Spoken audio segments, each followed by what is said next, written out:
membrane is made up of different parts as well. The cell membrane has two layers of phospholipids, referred to as a lipid bilayer. The lipid bilayer isn't rigid. The phospholipids in it have the ability to move in a flexible, wave-like motion.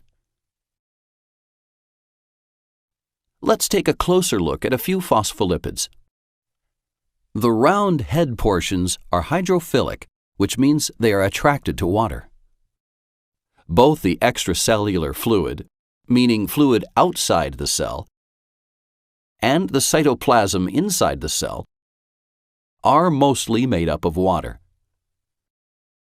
So the hydrophilic phospholipid heads of the outer layer will be oriented toward the extracellular fluid, and the heads of the inner layer will be oriented toward the cytoplasm.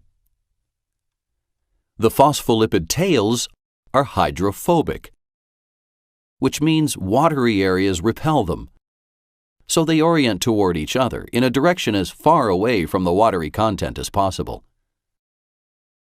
There are also scattered proteins embedded in the phospholipid layers, some with carbohydrates attached.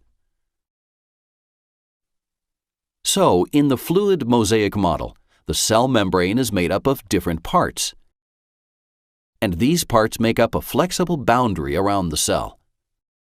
But how do the majority of substances get in or out of the cell?